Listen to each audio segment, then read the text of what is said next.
Bonjour à tous, guidance aujourd'hui pour vous. Alors je brassais mes cartes, j'ai ces quatre là qui sont tombées. Alors le message, clairement, je n'ai pas posé d'intention. Je l'ai laissé faire, je voulais entre guillemets, que ça passe par moi, qu'on vous délivre un message. Et ce que tes guides, ou ce que le divin a à te dire aujourd'hui, c'est pourquoi tu doutes. Pourquoi tu remets en cause ce à quoi tu aspires profondément. Alors, ce qu'on te dit, tu vois, c'est que effectivement, dans cette relation que tu ressens au plus profond de ton cœur et surtout au plus profond de ton âme, on te dit bien, tu vois, qu'il y a ce contrat d'âme qui vous lie par l'éternité. Tu vois, on te dit bien que c'est quelqu'un, c'est une âme que tu as croisée, recroisée, recroisée au fur et à mesure des vies. Et pourquoi tu doutes? En fait, aujourd'hui, c'est ton mental et ton ego qui remettent un petit peu en cause. Tu t'es laissé pousser par cette connexion magnétique. Alors attention, je ne parle pas de relations toxiques, etc. Mais tu t'es laissé pousser par des ressentis qui dépassent l'entendement. Tu n'as jamais ressenti une telle attraction, une telle force, comme si tu étais poussé malgré toi à aller toujours dans la même direction. Et aujourd'hui, ce doute qui remonte, en fait, il est légitime. Ce doute, c'est l'écho des agissements de la personne que tu as dans ton cœur. Tu ne comprends pas pourquoi ressentir autant d'intensité dans les sentiments et en même temps être interdit de vivre cette relation pleinement. Pourquoi cette relation te fait autant douter? Parce qu'en fait, elle vient mettre à mal toutes tes constructions, tous tes repères amoureux, tout ton mode de fonctionnement dans tes relations. Et malgré ces sentiments que même l'autre a ressentis à un moment donné, mais qu'il a volontairement fui à un autre moment, l'objectif qui t'est demandé, l'objectif est que tu t'alignes avec toi-même, que tu comprennes que tes parts fragiles, elles sont là parce qu'on t'a inculqué. Et en fait, toi, tu as la charge. Alors j'ai cette vision de ce petit mouton noir. Peut-être que tu as été dans ta famille quelqu'un d'un peu différente, une sensibilité différente, qui a toujours vu la vie différemment que les siens. Peut-être qu'à un moment donné, tu t'es fait d'ailleurs juger à cause de ça, parce que voilà, tu ne vibrais pas l'importance d'une vie bien rangée n'était pas forcément la tienne. Et surtout, ce qu'on te dit, c'est que voilà, c'est ton ego aujourd'hui qui vient te mettre en doute. C'est comme si, parce que ça colle pas. Ça colle pas avec ce qui se passe pour les autres, ça colle pas avec ce qui se passe, les autres relations de tes amis, ceux qui aujourd'hui te disent mais c'est pas une relation saine, c'est une relation toxique. Mais toi, en même temps, tu es toujours poussé à aller dans cette direction-là. Alors moi, le conseil que je vais te donner, c'est surtout fais confiance dans le cheminement que tu vis pour toi. Prends conscience que effectivement, il y a un plan divin pour chacun d'entre nous. Cette relation que tu engages, pour le coup, dans cette vie-là, fait déjà partie du plan divin.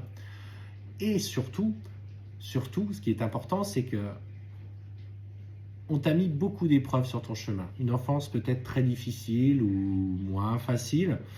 Lui aussi a vécu certaines choses. Et ce contrat, tu l'as passé d'abord pour toi, pour connaître, pour expérimenter l'amour inconditionnel. Dans ces relations-là, on est sur un amour d'âme à âme. Et cet amour d'âme à âme doit être ramené par le travail que vous allez faire dans la matière. Donc on doit passer au-delà de certaines croyances limitantes, de certaines convictions, de certains a priori, que ce soit une différence de confession, que ce soit, je sais pas, il y a plein de croyances qui vous limitent dans votre enfance. Je sais pas, ça peut être une rencontre avec quelqu'un qui du coup ne correspond pas du tout physiquement à ce à quoi vous aspiriez.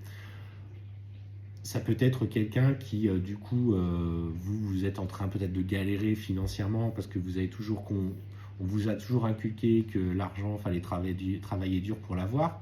Et cette personne, finalement, a de l'argent et profite pleinement de la vie. Et en fait, lui, il a un rapport différent. Et en fait, ce sont toutes ces croyances qu'il s'agit un petit peu de dépasser parce que tu dois trouver cette juste place. Et en fait, laisse-toi porter, laisse-toi guider par les synchronicités. On te dit, c'est ta construction qui fait qu'aujourd'hui que tu es en souffrance. Pourquoi as-tu fait ce choix-là? Pourquoi aujourd'hui, malgré l'amour que nous ressentons, que je vivais pleinement, on me l'a retiré? Et en fait, c'est ton mental qui vient te faire mal, qui vient t'inscrire dans cette démarche de pénibilité. Tu veux que la relation progresse? Ben, commence déjà à regarder en toi ce qui est de plus fragile, ce qui est de plus compliqué. Certains modes de fonctionnement que tu as, peut-être même des pensées parfois négatives. Et on te dit, c'est pour ça que vous êtes placé dans le silence, c'est pour que tu t'obliges à t'écouter au fond de toi, dans ce que tu désires, dans ce que tu souhaites.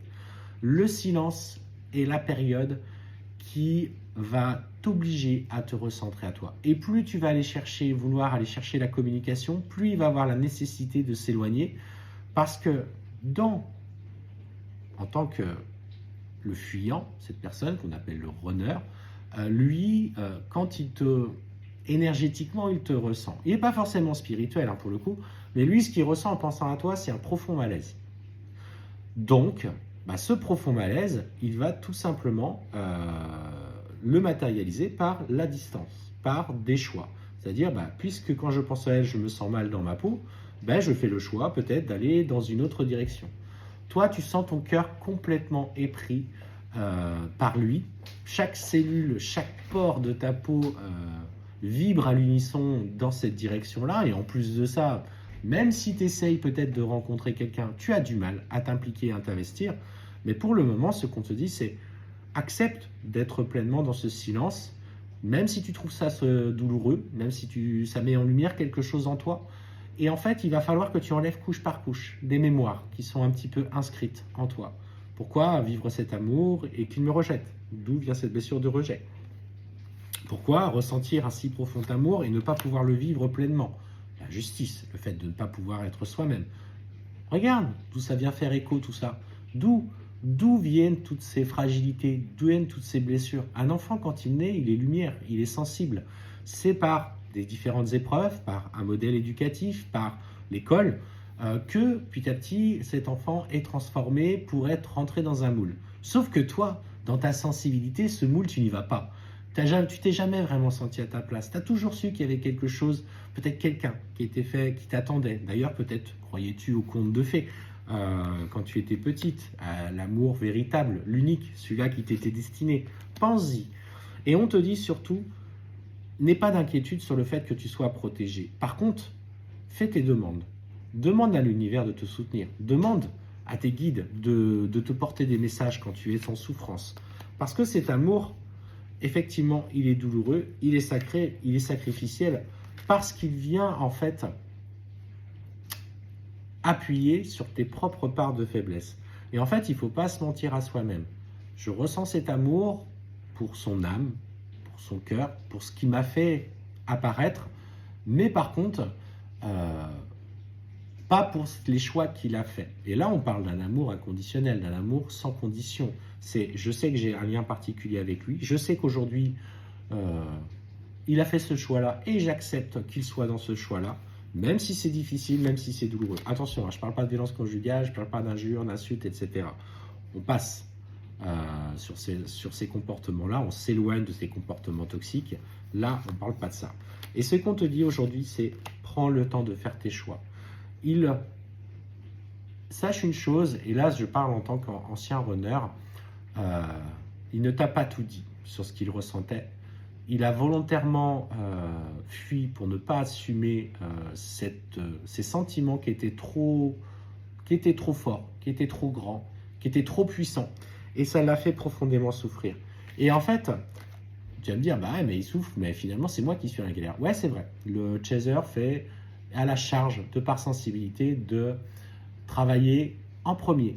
85%, 90% du travail sera fait par le chaser. C'est pas juste. C'est vrai. Maintenant, votre autre, il est juste là pour mettre en effet miroir ce qui ne fonctionne pas. Alors, prenez-le comme tel, vivez cette expérience pleinement.